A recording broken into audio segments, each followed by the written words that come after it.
que la concentración de iones oxidrilo es menor al 5% de la concentración de A. ¿Por qué? Porque CA y CB son iguales. Entonces no va a existir iones oxidrilo en exceso, va a estar bastante pequeño. Entonces, obviamente la concentración de iones hidróneo al resolver nuestra ecuación cuadrática va a tener que ser menos Ka raíz de K al cuadrado más Ka por CB dividido entre 2. Hay que estar bastante cuidadosos en que estamos asumiendo que la concentración de iones oxidrilo es menor. Pero esta suposición es correcta, pensando en que, como hemos dicho, la concentración de A es igual a la concentración de B. Veamos un poco para ilustrar y que quede más claro esto en un ejemplo. Tenemos el ejemplo 7.5, nos dice, hay una mezcla de ácido clorhídrico, 0.01 molar, se ha mezclado con amoníaco, 0.01. Nos da el valor de Ka para el ion amonio. Obviamente aquí, ¿qué necesitamos? Necesitamos el valor de Ka, así que nos están dando eso. Fíjense que cuando usábamos necesitábamos el valor de Ka y necesitamos la concentración de la base. No usamos el valor de Kb y la concentración de B, ¿verdad? Fíjense ese detalle. Simplemente podemos usar la constante de acidez, Ka. Entonces, reemplazamos en nuestra ecuación previamente vista. A ver, solo para refrescar, fíjense, aparece Ka y Cb. Entonces, es necesario tener Ka y Cb. Entonces, tenemos toda esa información. Podemos ir reemplazando. Tenemos la concentración del ácido fuerte. Tenemos la concentración de la base fuerte y tenemos la constante de acidez. Que eso era la información que nos pedía. Entonces, cuando hacemos la combinación de ambos, obtenemos un valor de pH 5.62 y obviamente ha habido una neutralización, ¿verdad? Tenemos el ácido que estaba obviamente, si miramos tal como está, 0.01 de inicio. Este tenía un pH igual a 2, ¿verdad? Porque es ácido fuerte. Toda la concentración de iones del ácido clorhídrico llega a ser la concentración de iones hidróneo, entonces por lo tanto el pH era igual a 2. En contacto con la solución de amoníaco, ha llegado a disminuir su pH hasta llegar a un pH de ¿cuánto? De 5.62. Pensemos ahora en un caso en donde el ácido está en exceso. Y si el ácido está en exceso, obviamente un balance de masa y de carga nos apunta a esta ecuación que tenemos aquí abajo. A ver, en la cual tenemos el valor de Cb y Ca. Si miramos en esta ecuación, la antepenúltima línea, la concentración de iones hidróneo más la concentración de iones hidróneo por Cb dividido entre la concentración de iones hidróneo más K debe ser igual a Ca. Pero podemos pensar en algo, en que la constante de acidez es menor al 5%. Entonces, al ser menor al 5%, obviamente nos suma y podemos factorizar la concentración de iones hidróneo. Factorizamos y luego separamos, o mejor dicho, despejamos la concentración de iones hidróneo, donde al final vamos a tener una concentración A menos B.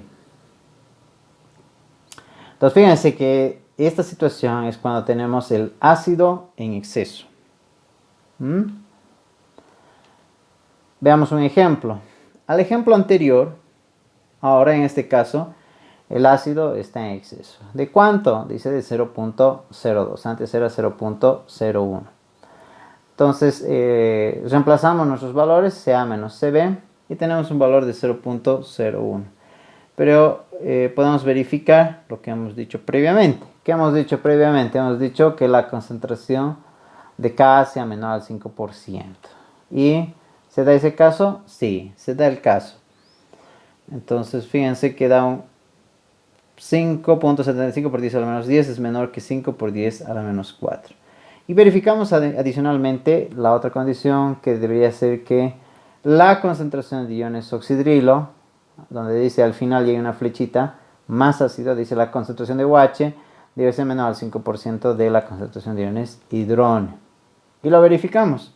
Y al verificar nos sale 1 por 10 a la menos 2 es menor que 5 por 10 a la menos 4, lo cual es correcto. No existe ningún problema y la verificación es buena. Entonces ahí cerraríamos el problema. Habíamos hallado la concentración de iones hidrógeno respectivas. Ahora, el autor obviamente piensa y dice que qué pasaría si analizamos el aporte de los iones de hidrógeno por la disociación del ácido conjugado de la base, ¿cuál va a ser?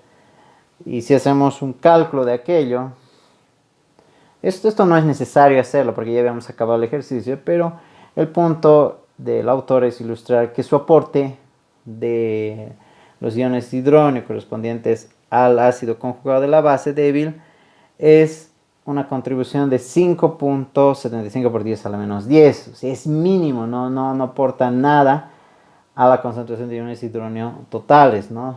Fíjense, arriba teníamos una concentración de 0. Aquí la concentración de iones de hidrógeno era 0.01. Y si a 0.01 quisiéramos sumarle 5.75 por 10 a la menos 10, o sea, ¿cuánto llega a ser? Aquí estamos a 1 por 10 a la menos 2 y aquí por 10 a la menos 10. Es 8 de diferencia, o sea, más de 1.000.000 de veces despreciable, ¿verdad? Entonces ahí solo era mirar cuánto es el aporte respectivo. Y veamos el tercer caso, que es cuando mezclamos un ácido fuerte con un exceso de base débil, donde CB va a ser mayor que CA. Obviamente podemos hacer nuestros balances de masa, los balances de carga para esta situación, pero ¿dónde nos interesa llegar? Nos interesa llegar a una expresión en la cual podemos suponer algunos criterios. Hemos llegado a la ecuación donde dice K es igual a toda esa expresión larga. Pero podemos suponer dos cosas. Una, que la concentración de iones de hidrógeno menos la del oxidrilo sea menor al 5% del Cb menos Ca. Y la concentración de iones de hidrógeno menos la del oxidrilo debe ser 50% al valor de Ca.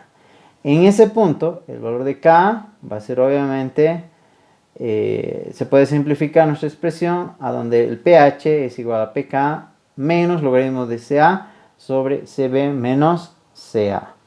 Fíjense que para llegar a esa expresión pequeña del pH hemos tenido que suponer esas dos condiciones. Cuando vayamos a enfrentarnos a situaciones donde tenemos el ácido fuerte en exceso con respecto a la base débil, o bueno, en todo caso el ácido fuerte con exceso de base débil, vamos a tener que usar esa expresión que está al final de la línea, pero con las condiciones respectivas. Miramos un ejercicio con respecto a ello. Ahora dice el ácido clorhídrico tiene un valor de 0.005 de nuestro ejemplo previo, del ejemplo 7.5. Cuando hacemos aquello, la concentración de A es 0.005, la de B es 0.01 y hemos hallado el respectivo pH. Pero debemos confirmar nuestras suposiciones. Y al hacer las confirmaciones en cada uno de los casos, verificamos que sí, se da esa confirmación. Entonces las desigualdades se han cumplido y podemos confiar que el valor pH calculado es el correcto. Ahora, ¿qué ocurre cuando mezclamos un ácido débil con una base fuerte? Es necesario, obviamente, hacer nuestros balances de masa y nuestros balances de carga.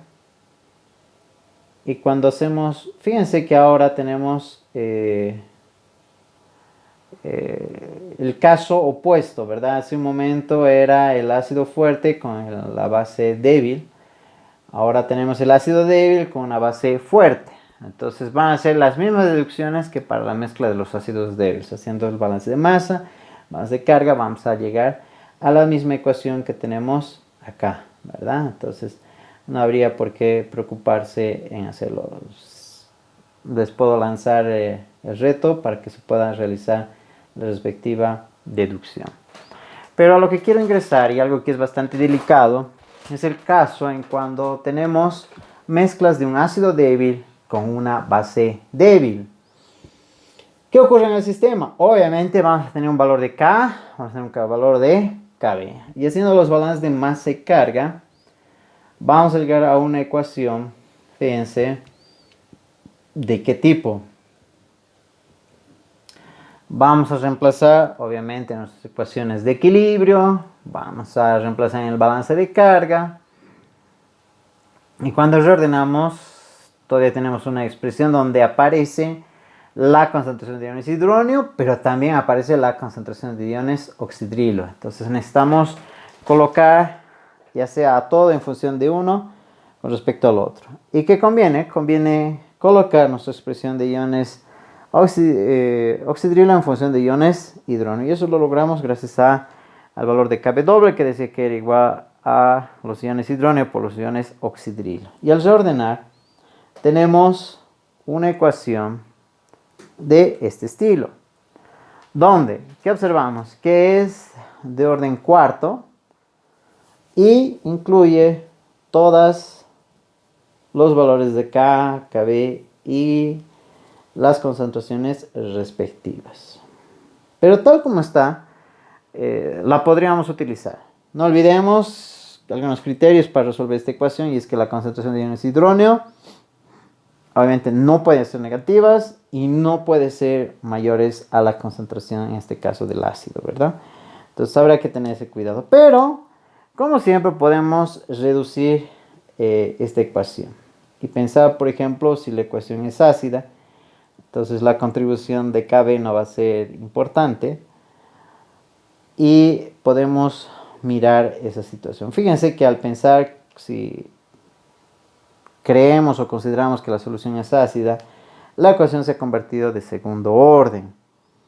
Ahora, si pensamos que la solución es neutra, donde Cb sea mayor a la concentración de iones hidronio y la D sea mayor a la concentración de iones oxidrilo, también nuestra expresión es de tipo cuadrático o de segundo orden. Para el caso en que CA sea igual a Cb, podríamos incluso pensar que Kb y Ka sean bastante pequeños comparado a la concentración analítica, y la concentración de iones hidronio, fíjense que llega a ser completamente independiente de las concentraciones, solo bajo ese escenario donde CA sea igual a Cb y donde la concentración, o mejor dicho, las constantes Cb y Ca sean menores al 5% de la concentración analítica, ¿no? Entonces, bajo alguna circunstancia podríamos llegar a ese tipo de situación. Ahora, si pensamos que la solución es básica, donde Kb es muy grande comparado con K, nuestra ecuación obviamente se va a hacer más pequeña y se vuelve de tipo cuadrática, ¿verdad? Entonces, podemos decir, para resumir, tenemos nuestra ecuación a la cuarta o de orden 4. Si pensamos que fuera ácido, podemos volverlo pensando en que K es más grande que Kb. Se vuelve de orden cuadrático, que es mucho más fácil de enfrentarse. Si es próximo a una solución neutra, podemos pensar en que bajo esas condiciones, donde Kb sea muy pequeño y K también, simplemente es la raíz cuadrada de K por K, pensando que K' es igual a Kb doble sobre Kb. Y esta ecuación va a ser independiente de las concentraciones. Y para el caso en que la solución es básica, vamos a tener una ecuación en términos de los iones oxidrilo, ¿sí? Va a quedar mucho más claro todo esto ilustrándose en ejemplos, como el ejemplo 7.8, donde nos están mezclando ácido ciánico con amoníaco. Fíjense, es un ácido, es una base. Pero un tema para que sea, mejor dicho, un tip para que sea más práctico identificar es mirar las concentraciones. Miremos la concentración del ácido ciánico 0.01 con respecto al del amoníaco 0.05. Entonces encontramos que esos valores uno es mayor que el otro, ¿no? Entonces, pensando en aquello, podemos pensar que hay más ácido que base. Entonces podríamos hacer nuestra primera intención y decir, la solución es ácida. Entonces, cuando hacemos aquello, resolvemos usando la ecuación para cuando se trata de un resultado ácido, ¿verdad? Una solución ácida. Reemplazamos los valores y encontramos una concentración o los iones hidróneos de un valor de 2.098 por 10 a la menos 4. Miramos el pH, ¿cuánto llega a ser? 3.68. Entonces nuestra suposición ha sido correcta. Entonces es necesario fijarnos en las concentraciones, pero también de reojo podemos mirar las constantes de disociación. Fíjense que la constante de disociación para nuestro ejercicio era 10 a la menos 4 comparada de un KB de 10 a la menos 5, ¿verdad? Pensando en el opuesto, llega a ser 14 a la menos 5, 10 a la menos 9, ¿verdad? Entonces entre los dos valores 4 y 9, esperábamos obviamente quién iba a dominar en el sistema. El ejemplo 7.9 piensa en una sal que está mezclado de ácido acético y amoníaco, ambos en la misma concentración, y nos dan los valores de K para cada uno de ellos. Lo primero que podemos hacer es pensar que KB y K sean menor al 5%. ¿Lo son? Sí, lo son en el caso en que CA, CB y además KB y Ka son menores al 5%. Entonces podemos ir directamente a nuestra ecuación de iones hidróneo, es la raíz cuadrada de K' por K y tenemos el valor del pH. Cuando miramos, obviamente la solución correspondía a una solución neutra, ¿sí? Entonces, una forma de neutralizar ácido acético es neutralizarlo con amoníaco y llegamos al punto neutro. Veamos el siguiente ejemplo donde el pH va a estar dirigido hacia un caso básico. Pensemos en 0.01 de ácido ciánico y ahora 0.1 de amoníaco. Nos dan los valores de K y KB. Entonces, ya que está en exceso la base débil, fíjense que está 10 veces más 0.1 respecto a 0.01. Usamos nuestra ecuación para el caso básico y reemplazamos con todos los valores respectivos y hallamos la concentración de iones oxidrilo. Cuando hemos hallado un pH de 10.20, lo cual es correcto y confirma lo que habíamos supuesto pensando en el tema de concentraciones analíticas, y también dice que miremos algún rato las constantes de disociación, ¿sí? Entonces hay que mirar el tema de concentraciones. El tema de concentraciones va a ser clave, eso nos va a dar siempre una idea hacia dónde estamos yendo, a solo una solución ácida, a una solución básica, y si son iguales y las constantes de acidez son, como hemos visto en el caso, diferentes, entonces podemos ver una solución neutra.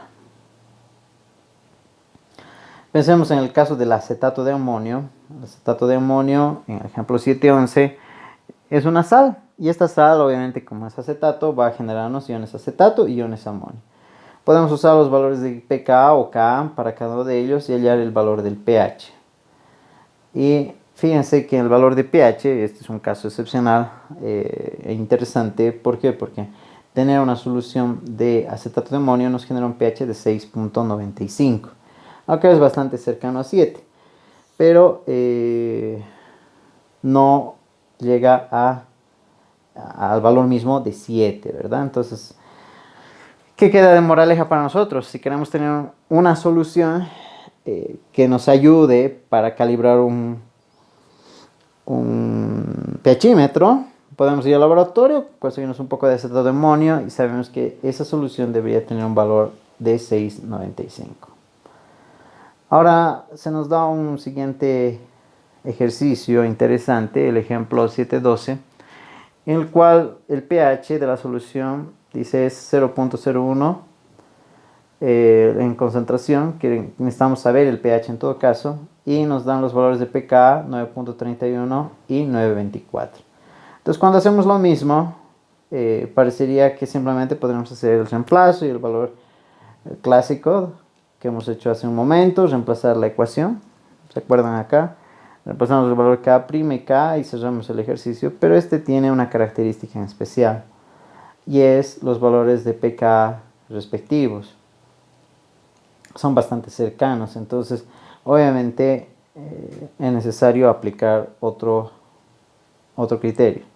Habrá que hacer el balance de carga, identificar cada uno de ellos y mirar con respecto, ya que CA y CB son iguales, mirar el tema de las constantes, ¿no? Entonces podemos simplificar algunos términos, incluso pensar que la constante de acidez es similar a la concentración de iones hidronio.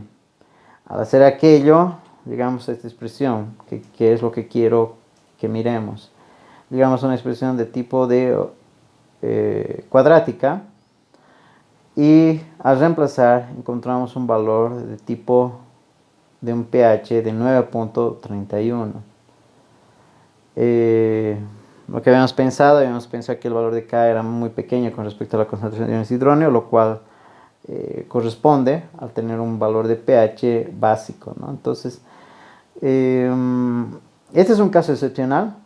Es un caso en el cual, por ejemplo, hemos visto que los valores de pK y pK' son bastante cercanos, ¿no? Entonces, la forma de encarar para este tipo de situaciones es este tipo de resolución. Habrá que tener mucho cuidado en los balances de masa y balances de carga, ¿no?, respectivos, para llegar a nuestro ejercicio. Además de la suposición, pensando que la concentración de iones hidronio es bastante similar a la constante A.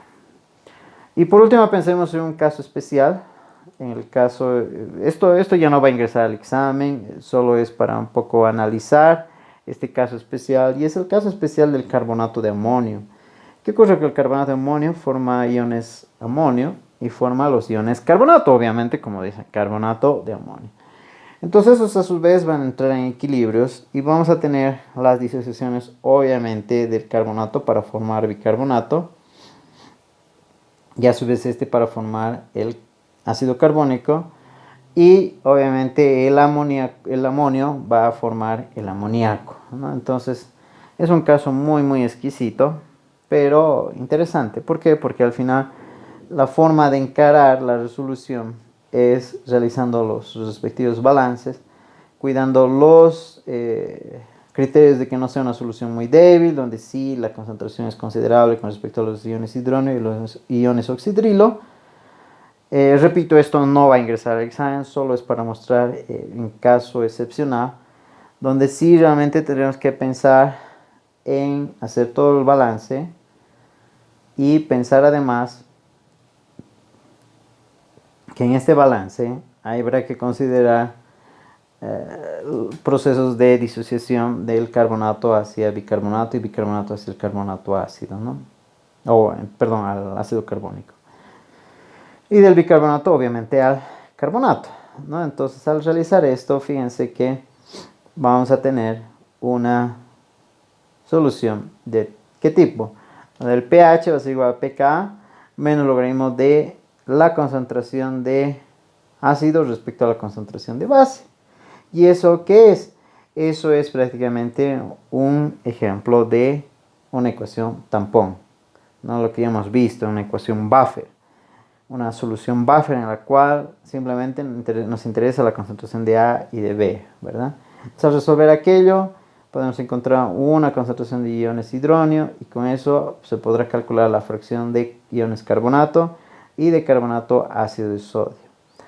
Y finalmente se podrá ver cuánto ha quedado de iones amonio, cuánto ha quedado de iones amoníaco, y con ello calcular el nuevo pH, introduciendo nuestra ecuación tampón. Fíjense que a veces el proceso se vuelve bastante complejo cuando nuestra sal, vayamos a ver nuestro caso excepcional, nuestra sal está formada de carbonato de amonio, donde esta a su vez llega a formar iones bicarbonato, iones carbonato, y el amonio llega a formar iones, forma amoníaco, mejor dicho. Entonces ahí está lo que les mencionaba hace un momento, se forma una solución tampón, y hay que ir resolviendo e interactuando respectivamente.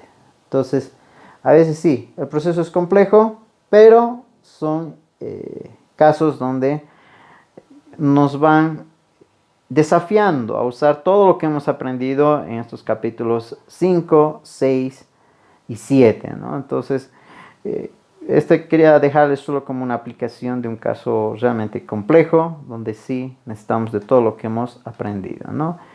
Este caso del carbonato de amonio. Bueno, señores, con esto hemos terminado el capítulo 7. Igual les animo a que vayan resolviendo la práctica de este capítulo.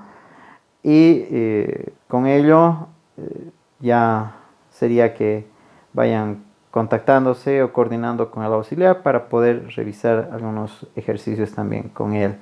O quizás él también pueda realizar alguna grabación o algo y poder estar al tanto de este material, ¿no? Entonces, gracias chicos y nos vemos en el siguiente video con el capítulo 8. ¡Chao!